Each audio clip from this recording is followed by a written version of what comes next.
Have you ever looked at your bank account and wondered if you accidentally signed up for a subscription service called Broke Life Premium? You know the feeling. You work hard, you think you're being responsible with money, yet somehow that magical six-figure savings goal feels about as attainable as becoming a professional unicorn trainer. Here's the thing that might surprise you. Reaching your first $100,000 isn't just some fantasy reserved for trust fund babies and crypto millionaires who got lucky buying Dogecoin with their lunch money. The truth is, once you understand the psychology behind wealth building and implement the right strategies, that first 100K can happen faster than you think. And here's what's really wild about this milestone. It's not just another number in your account. It's the point where your money starts working harder than your cousin who posts motivational quotes on LinkedIn every morning. Once you hit that mark, compound interest becomes your best friend, and the next 100K comes significantly quicker. I'm Jordan. I've spent years studying personal finance, helping people break through the barriers that keep them stuck in financial mediocrity. I'm going to show you exactly how to get there. But first, let me paint you a picture of what we're really dealing with here. Chapter 1. The Gym Membership Problem. Most people approach saving money like they approach going to the gym on January 1st. They have great intentions. They might even start strong. But then life happens. Motivation fades, and before they know it, they're back to their old habits, wondering why they can't make progress. Think about it this way. If you were trying to fill up a bucket, but that bucket had holes in the bottom, you could pour water in there all day long and still end up with nothing. That's exactly what happens to most people with their money. They work hard to earn it, but they haven't plugged the leaks in their financial bucket. They haven't optimized their systems. Chapter 2. What the wealthy know. The wealthy understand something that the middle class often misses entirely. Building wealth isn't about making massive sacrifices or living like a monk. It's about making strategic decisions that compound over time. It's about understanding that every dollar you save today is actually several dollars in the future, thanks to the magic of compound growth. But here's the catch. You have to be smart about how you do it. Let me share something that might blow your mind. The average person thinks that saving money is about cutting out their daily coffee or skipping avocado toast. And sure, those small expenses add up over time, but they're missing the forest for the trees. The real money? It's in the big-ticket items and the systems you set up to automate your wealth building. We're talking about strategies that can free up hundreds, sometimes thousands of dollars every single month without making you feel like you're living in financial prison. Chapter 3. Why the first 100K is so hard. Let's address the elephant in the room. Why is the first $100,000 so much harder than the ones that come after? It's not just because of compound interest, although that plays a huge role. It's because when you're starting out, you're doing all the heavy lifting yourself. Every dollar in that account came directly from your paycheck, your side hustle, or your business. You're essentially building the foundation of your financial house brick by brick. However, once you reach that $100,000 milestone, something magical starts to happen.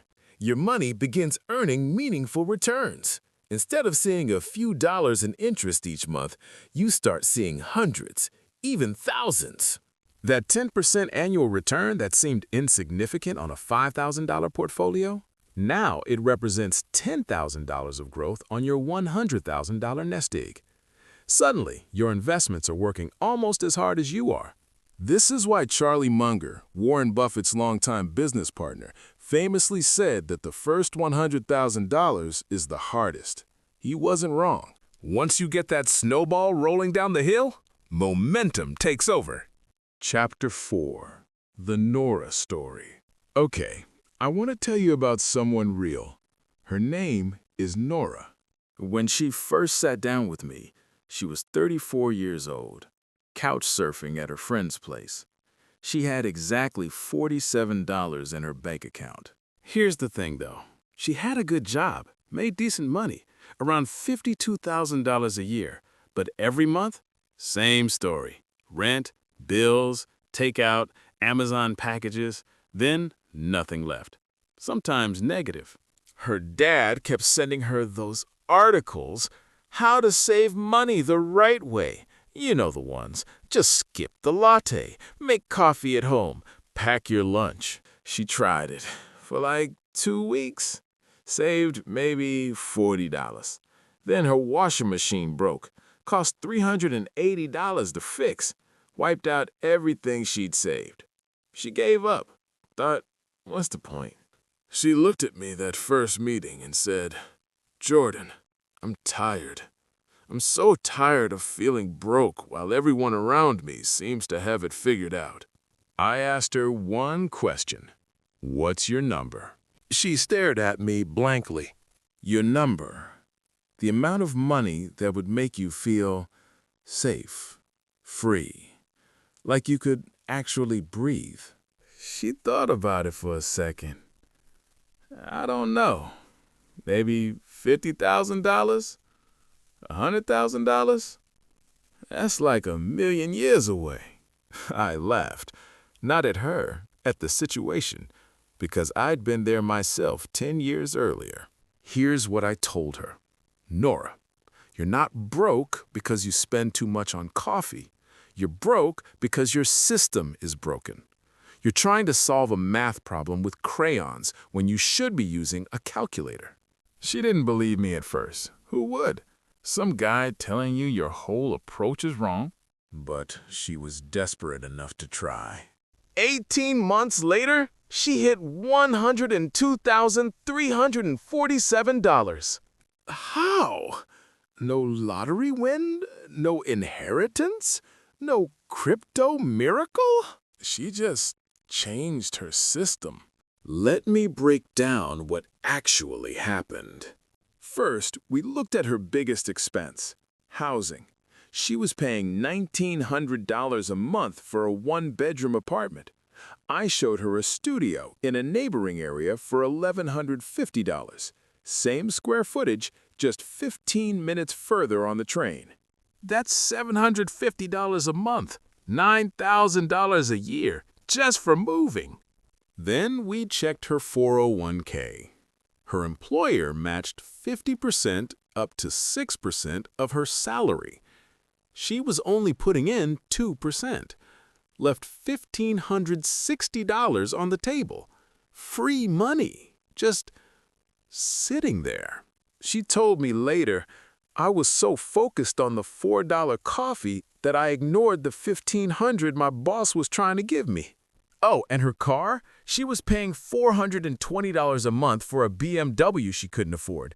Sold it, bought a used Honda Civic for $8,500. Payment dropped to $210, another $2,500 a year. Today, she just hit $187,000, 2.5 years after her first $100K. Her money works harder than she does now.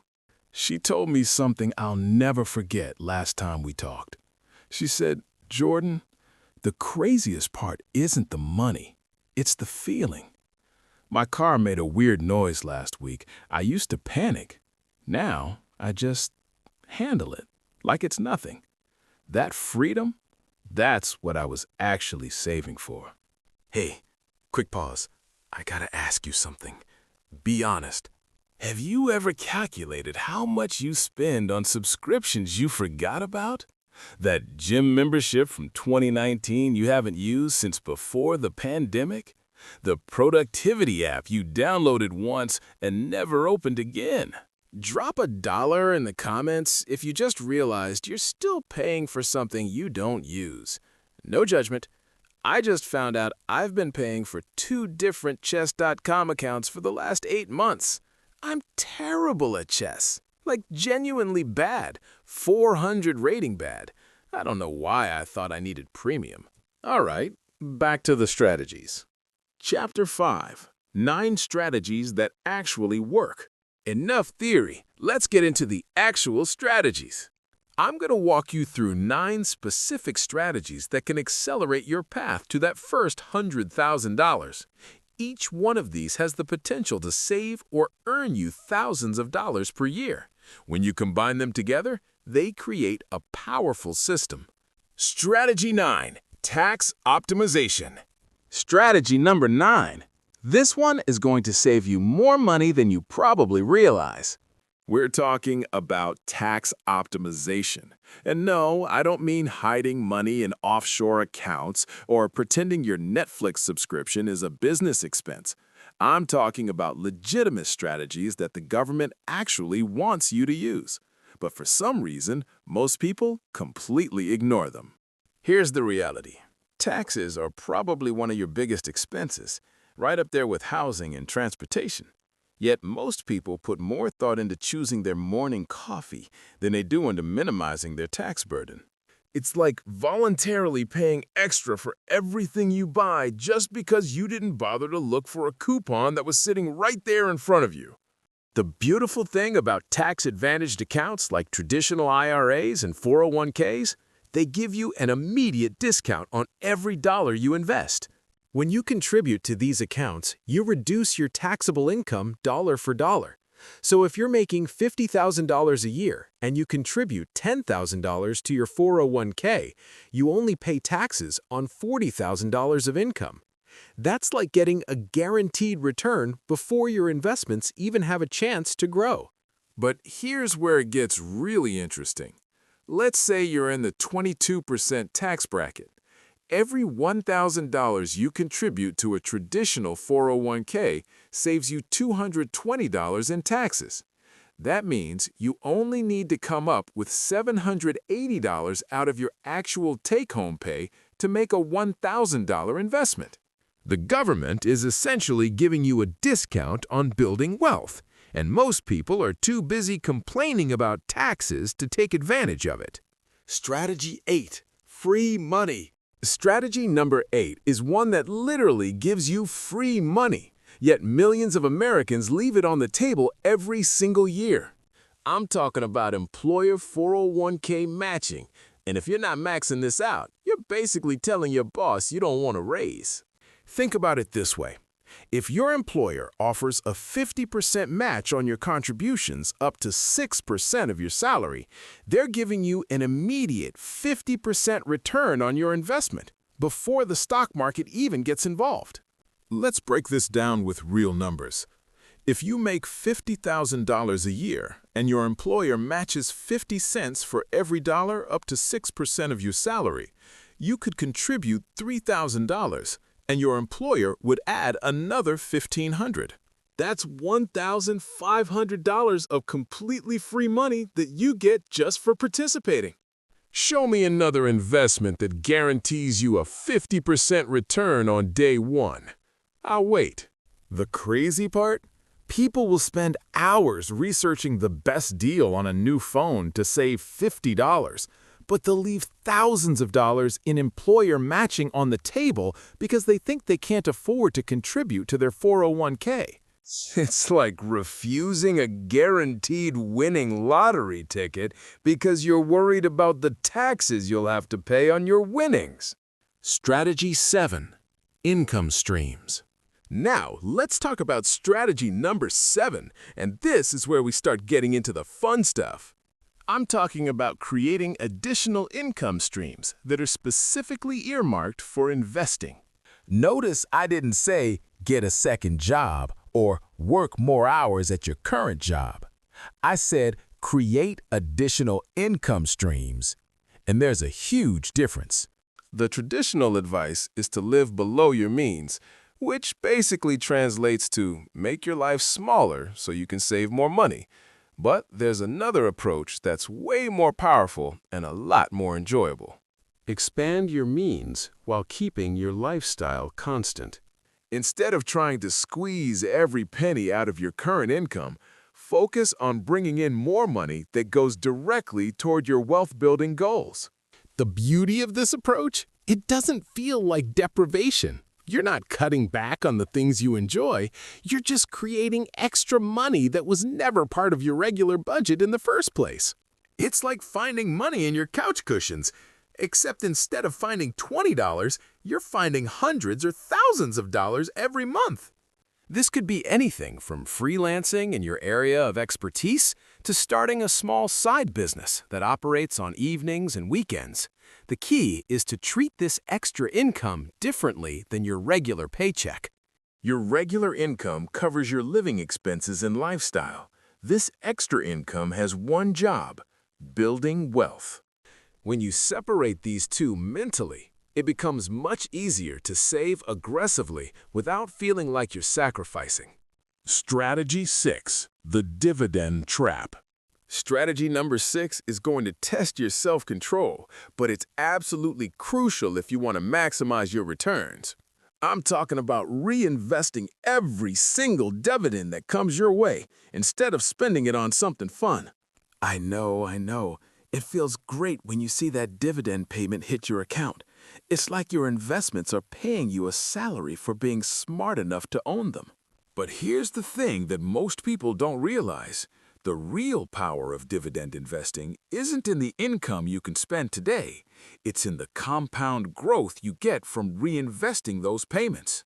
When you take those dividends and buy more shares, you're essentially getting more dividend-paying assets, which will pay you even more dividends in the future, which you can use to buy even more shares. It's like a snowball rolling down a hill, getting bigger and faster as it goes. Let me put this in perspective with some real numbers that might shock you.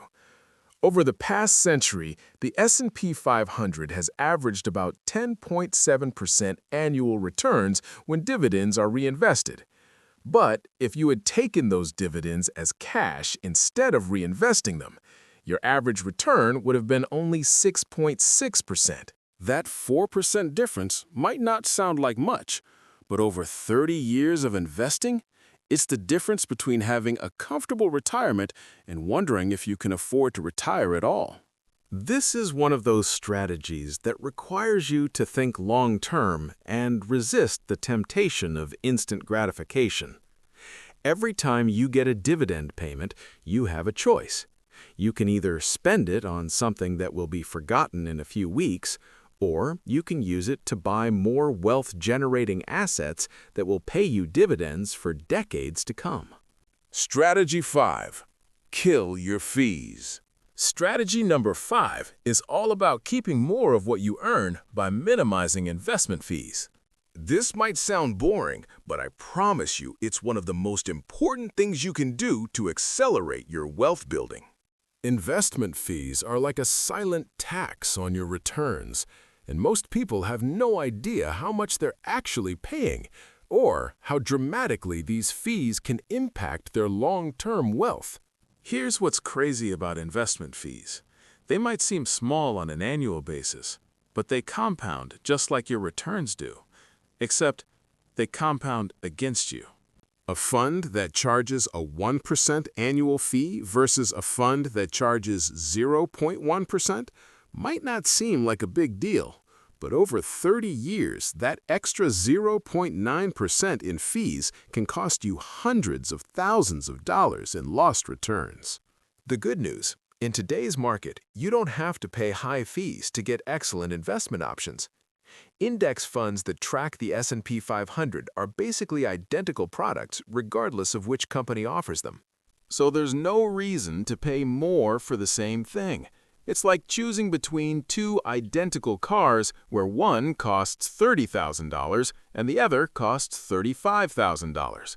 Why would you pay more for the exact same product? When you're building your first $100,000, every dollar counts. And every dollar you save on fees is a dollar that can compound and grow over time. Strategy 4. Stop timing the market. Strategy number 4 is going to challenge everything you've been told about being a smart investor. But trust me on this one. I'm talking about resisting the urge to constantly buy and sell your investments based on market movements. I know it sounds counterintuitive because we're surrounded by financial news that makes it seem like successful investing is all about timing the market perfectly. But that's complete nonsense. Here's the reality that nobody wants to admit.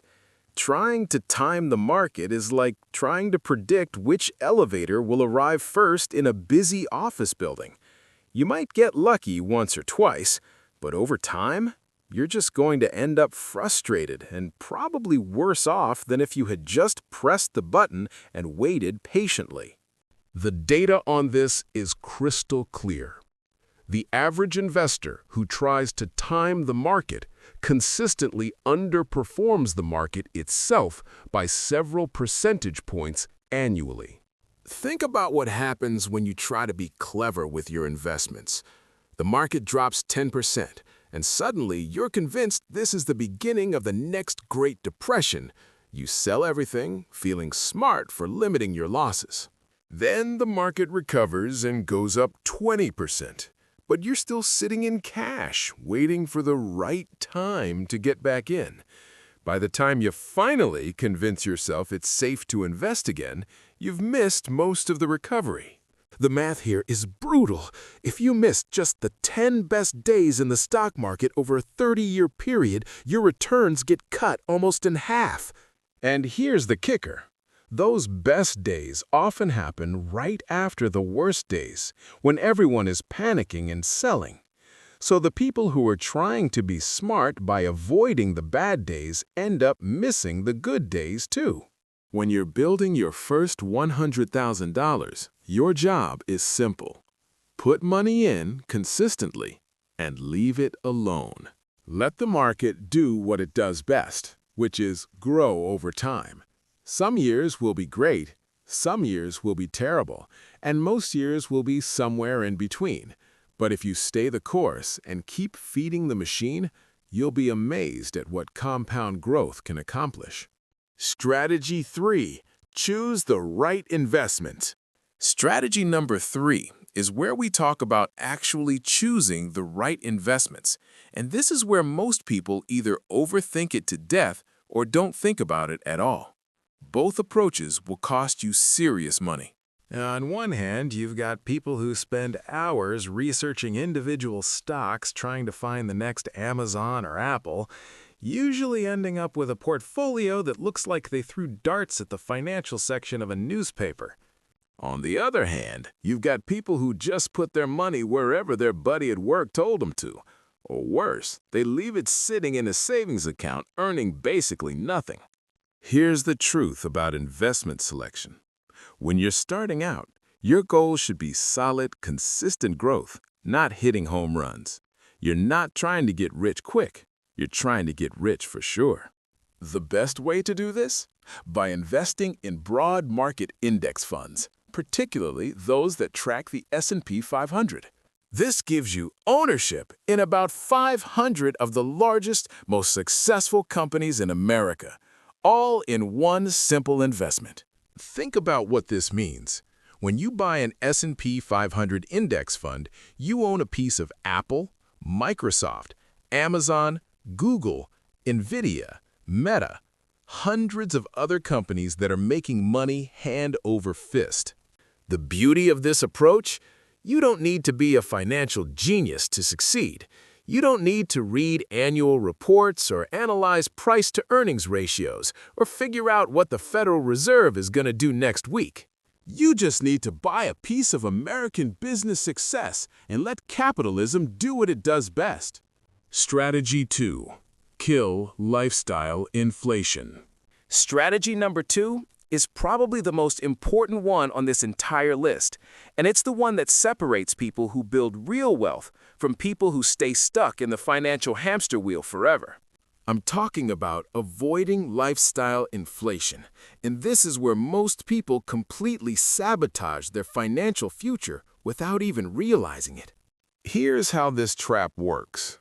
You start your career making, let's say, $40,000 a year. You live in a modest apartment, drive a used car, and eat a lot of pasta because that's what you can afford. Then you get a promotion. Suddenly, you're making $50,000, Instead of saving that extra $10,000, you decide you deserve a nicer apartment because you've worked hard for this raise. Then you get another raise to $60,000, and now you deserve a nicer car.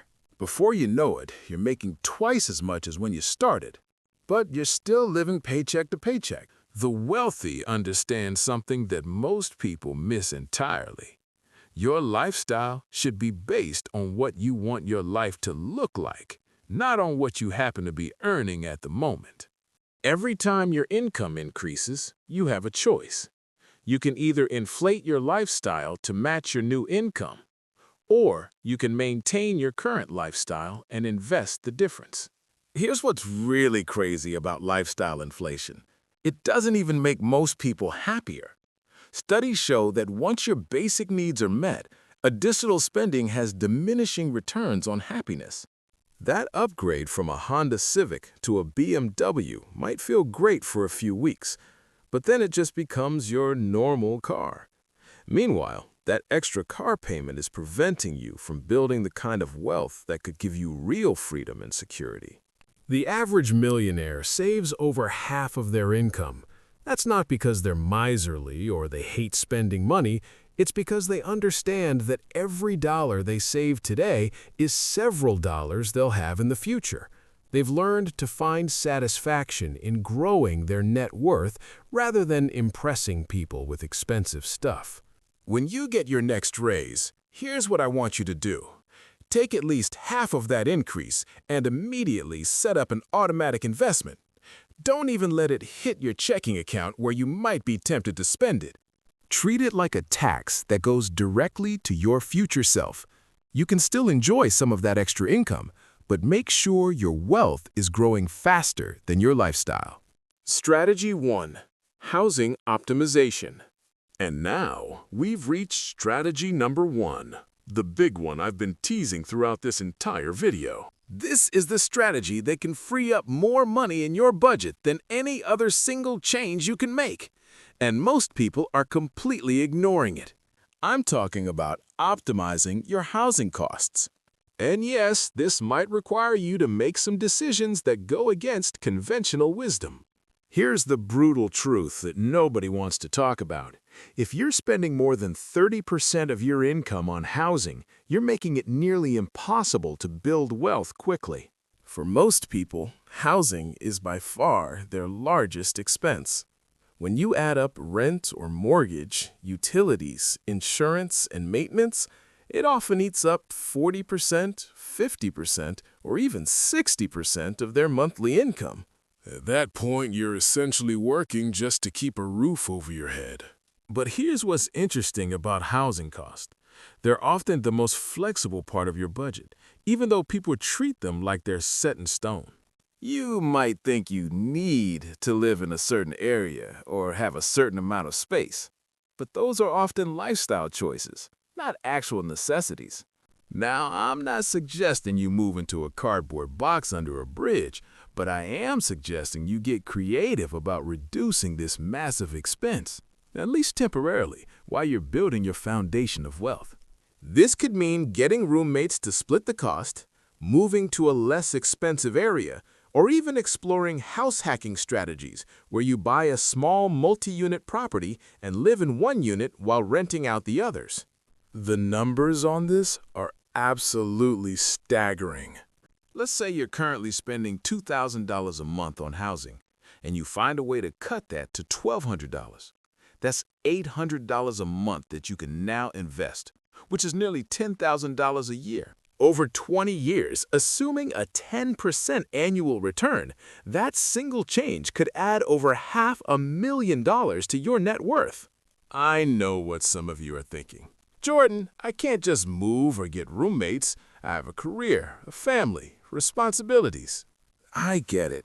And I'm not saying everyone can or should make dramatic changes to their housing situation. But I am saying that if you're serious about building wealth quickly, you need to at least explore your options. Maybe you can't cut your housing costs in half, but could you cut them by 20%? Even that would make a huge difference over time. The key is to remember that this doesn't have to be permanent. You're not signing up for a lifetime of living like a college student. You're making a strategic sacrifice for a few years to set yourself up for decades of financial freedom. Once you've built that solid foundation of wealth, you can afford to live wherever you want because your investments will be covering a significant portion of your expenses. Here's the thing about all these strategies. They work best when you use them together. Each one amplifies the others, creating a powerful system that can dramatically accelerate your path to financial independence. Tax optimization saves you money that you can invest. Employer matching gives you free money to compound. Additional income streams provide more fuel for the wealth-building fire. Reinvesting dividends maximizes your returns. Low fees keep more money working for you. Avoiding market timing prevents costly mistakes. Choosing the right investments ensures solid growth. Avoiding lifestyle inflation keeps your savings rate high. And optimizing housing costs frees up the most money to put toward your goals. When you implement all of these strategies consistently, reaching that first $100,000 transforms from a distant dream into an inevitable outcome. It's not about making perfect decisions every single day. It's about building systems that work automatically, even when motivation fades, even when life gets complicated.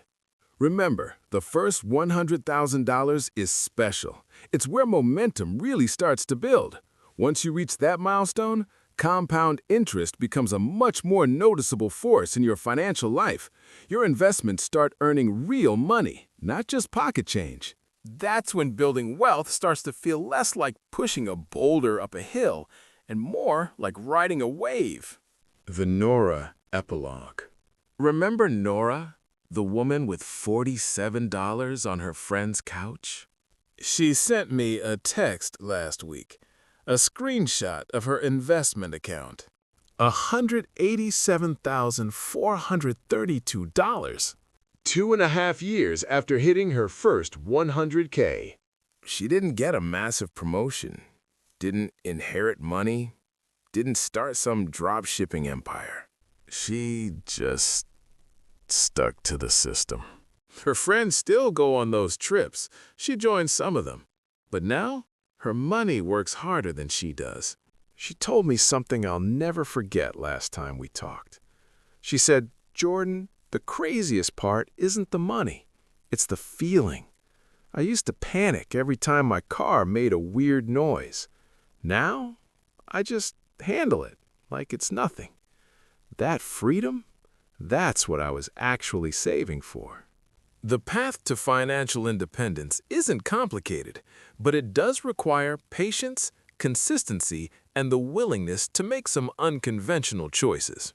Most people will continue to live paycheck to paycheck, spending everything they earn, hoping that somehow, someday, their financial situation will magically improve. But you have the knowledge and the tools to write a different story. Your future self is counting on the decisions you make today. Every dollar you save and invest now is a gift to that person you'll become in 10, 20, or 30 years. The question is, what kind of gift are you going to give? Look, if you've made it this far, you're not just some casual scroller. You're the type of person who actually wants to build something real. You sat through 9 strategies. You questioned everything you thought you knew about money. You're ready to take action. That's rare. Most people will watch this, maybe nod along and then go back to their old habits by tomorrow. But not you. You're different. So here's what I want you to do. Hit that subscribe button. Not for me, for the version of you that wakes up in 5 years with $150,000 in the bank and wonders why everyone else is still complaining about being broke. This channel is for builders, for people who refuse to stay stuck, for people like Nora, for people like you. Subscribe, join the tribe. Let's build something real together.